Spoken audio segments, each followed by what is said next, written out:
périr, wakati ile mazuruba itakuya, tempête ou inondation, zuruba wala mai ya mingi itakuya, la maison va tenir. nyumba yo itabaki imara. La parole de Dieu Neno ya Mungu nous aide à rester fermes dans les choses de Dieu, même s'il y a des problèmes qui nous arrivent, parce que nous avons la parole de Dieu et nous restons fermes. Neno ya Mungu iko netusaidia tubakie imara ndani ya maneno ya Mungu, hata kama vitu vinakuya, shi tutabakia paka imara. Dites amen au moins, toi.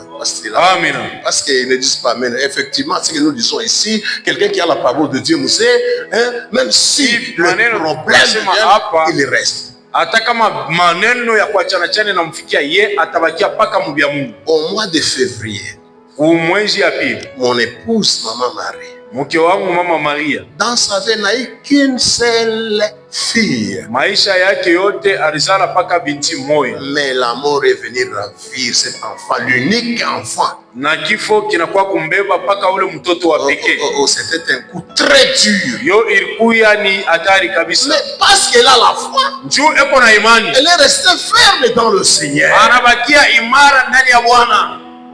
Bien-aimé, prenons garde de la manière dont nous écoutons la parole. Car il est dit, la foi vient de ce que l'on entend, de la parole de Dieu, de la parole de Christ. La foi, pour triompher dans ce monde, pour avoir les choses de Dieu, la parole de Dieu. Alors le Seigneur Jésus-Christ, il est arrivé à Césarée. Je pense qu'il était en route vers Jérusalem. Alors il pose la question. Que dit-on que le fils, que moi, le fils de l'homme suis-je? Bantu banasema nini juu yangu mie mwana wa mtu? Ils répondirent. Bakamujibu. Les uns disent que tu es Jean-Baptiste. Bengine banasema wewe ni Yohana Mbatizaji. Les autres disent que tu es Jérémie. Na bengine nabo banasema ku Yeremia. Mais certains aussi disent que tu es Élie. Na bengine tena banasema wewe ndio Elia. L'un des prophètes. Na wala mmoja katikati ya manabii. Et vous, sasa mweye, que dites-vous que je suis? Munasema mie niko nani? Ils ont répondu, c'est le pluriel.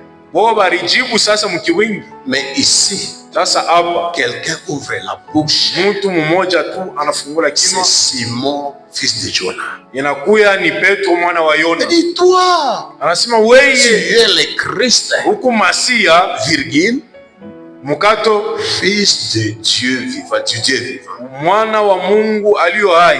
La première réponse, jibu ya kwanza, c'est que nous disons connaître Dieu par de rumeurs, connaître Jésus par de rumeurs. On a dit. Ile ni kusikia Yesu kwa mbali tu kwa makelele, barisema Yesu ni hivi, Yesu ni fulani. Même le roi Hérode. Hata mfalme Hérode na yeye qu'on parlait de Jésus qui faisait des miracles. Wakati baramwambia sema Yesu unafanya miujiza. C'est on lui dit oh bon, c'est Jean-Baptiste qui est ressuscité. Anasema ni Yohana Mbatizaji yule ulikata kichwa njoo nafufuka. Connaître Jésus de quelle manière? Umfahamu Yesu mnamuna gani? Par de rumeurs ou comment? Mkusikia misemo ya bantu wala je? Mais voyons la bonne manière. Sasa shie tuone namna mzuri. Jésus lui dit, Yesu akamwambia, tu es heureux Simon fils de Jonas, de Jonas. Yesu anamwambia Simon, kuwa heri wewe Simoni mwana wa Yona. Ce n'est pas la chair et le sang qui t'ont appris ça.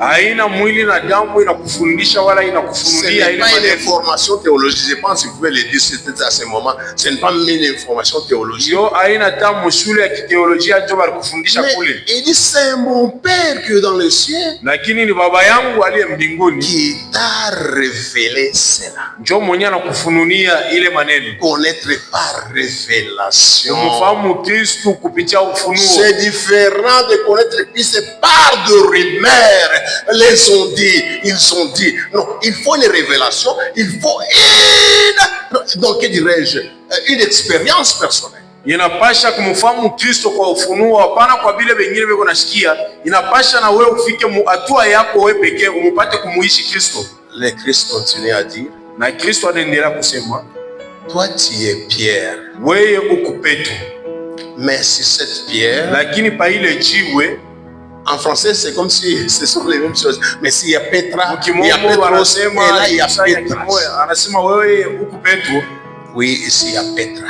na huku kwingine kuku mwamba wala jiwe ya munene. Parce que nous parlons de la refondation de l'église. Je tuko nasema kuweka misingi mpya njoo ya kanisa. Avant de parler de refondation, il faut d'abord parler de fondation. Parce que Paul dit, j'ai posé le fondement. Juu ya kusema kuweka misingi mpya inapasha mbele kusemezea misingi ya zamani. Kristo Paulo anasema mimi neka misingi. Je bâtirai. Je bâtirai. Na mitajenga. Je bâtirai. Na mitajenga. Mais je bâtirai sur. Lakini tajenga yulu. Sur quoi? Kwa nini? Sur ce que vous venez de déclarer. Kwa ile yenyewe Mungu natoka mkusema. La révélation. Kwa ile ufunuo. Même Paul. Hata Paulo. Celui qui a écrit, personne ne peut poser notre fondement.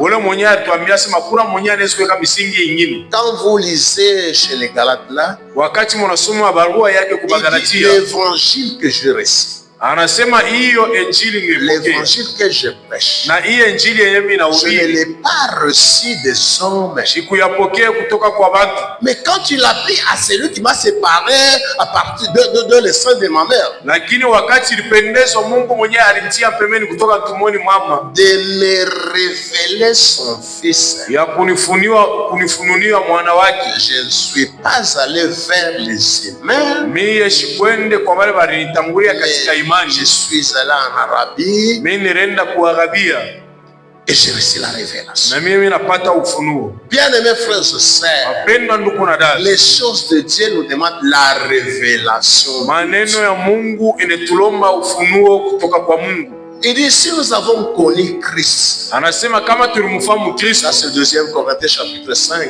ile ni Wakorinto wa pili sura ya 5, dans la chair. katika mwili. Mais maintenant, Lakini hapa nous sasa ne